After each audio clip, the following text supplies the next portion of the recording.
Я не знаю, с чего можно начать такое видео. Я не планировала в своей жизни записывать что-то такое. И мне очень странно слышать свой голос, потому что я давно этого не делала. Я уже практически месяц ничего не выкладывала. Потому что в день, когда я планировала монтировать следующее видео, 24 числа, в моей стране началась война. И мне очень тяжело об этом говорить, потому что это что-то уму непостижимое.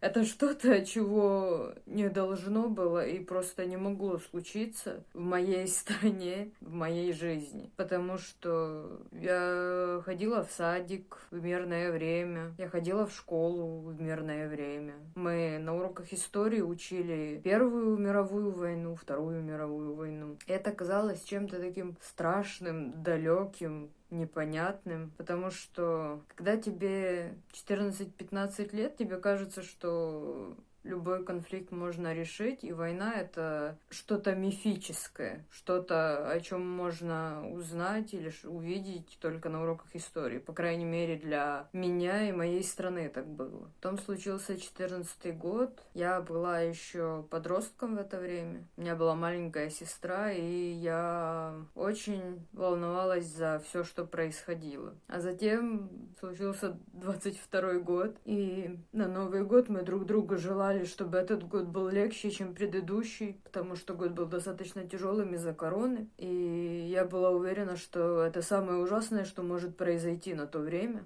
Поэтому мы желали друг другу, чтобы год был легче и лучше. И начало года было очень хорошим, потому что я собиралась дальше заниматься каналом, своими какими-то делами, развиваться в направлениях, которые мне нравятся. А затем случилось 24-е, и все наши планы в этот момент закончились. Мы планировали в этом году поехать на море летом. Еще где-то весной купить машину, потому что старую машину мы продали. И я это говорю как человек, который проживает в городе, где не ведутся военные действия. И даже у таких людей в спокойных городах, относительно спокойных городах, жизнь тоже никогда больше не будет прежней, как и жизни всех украинцев в целом. Потому что жизнь человека не может быть прежней после того, как он просыпается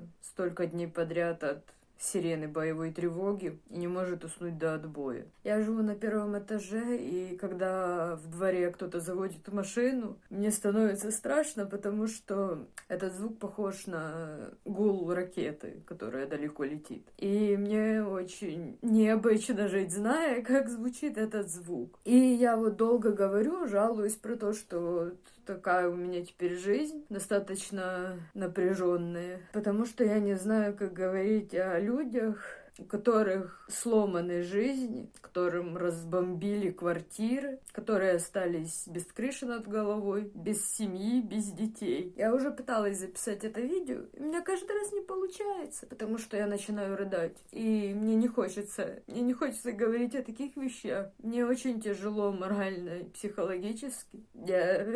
Я реально не знаю, как жить дальше. Потому что мне хотелось создавать веселые, интересные, милые вещи, видео, над которыми можно задуматься иногда. Просто что-то развлекательное. А теперь столица моей страны в руинах. Я понимаю, что я уже никогда не вернусь в тот Киев, который я видела раньше. После войны, после начала войны оказалось, что у меня намного меньше друзей, чем я думала, потому что все мои друзья из России, все друзья, которые у меня были, есть, это россияне, которые общались со мной в интернете по переписке очень много лет. Некоторые даже 10 лет. Я читала новости только первую неделю войны, и мне это все казалось очень далеким и непонятным, потому что когда ты видишь, как взрываются города в которых ты раньше бывал, и как гибнут люди. Очень тяжело понять, что это все наша жизнь теперь, что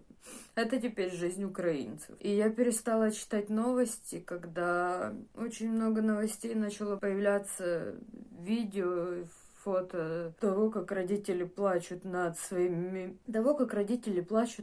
мертвыми детьми. Потому что это что-то, что очень сильно выходит за рамки моего понимания. У меня в голове не укладывается, как такое может быть, что люди планируют свою жизнь, покупают квартиру, машину, берут какие-то кредиты, выплачивают, ходят на работу, планируют что-то, и хотят куда-то съездить в отпуск, заводят детей, планируют, в какую школу их отдать или детский сад, а потом этого ребенка, которому еще нет 2 лет даже, убивают на войне.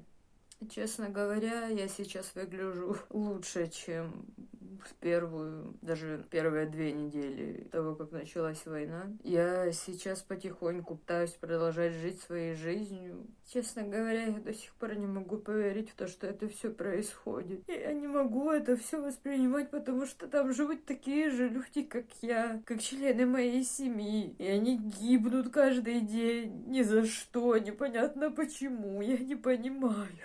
Ничто в мире не может оправдать того, что сейчас происходит на Украине, что сейчас происходит в моей стране. Никто из нас не заслужил того, что здесь происходит. Теперь я точно знаю, что существуют вещи, которые простить невозможно. Я, честно говоря, не знаю, как я это буду монтировать, потому что мне придется все это пересмотреть и обрезать все эти паузы, слезы и все остальное. Потому что если мне самой неприятно это видеть, то я представляю, как вам будет. Я просто все еще не могу выбросить из головы мысль, что я просто хотела в тот день сесть и смонтировать видео, а не случайно узнать, что у меня в стране началась война. Не услышать утром, как летят ракеты и как гремят окна от того, что они долетели. Я никогда не думала о том, что в 24 года я буду бояться за то, что члены моей семьи или я пострадают из-за войны, что мои знакомые, бывшие друзья пострадают из-за войны, что они будут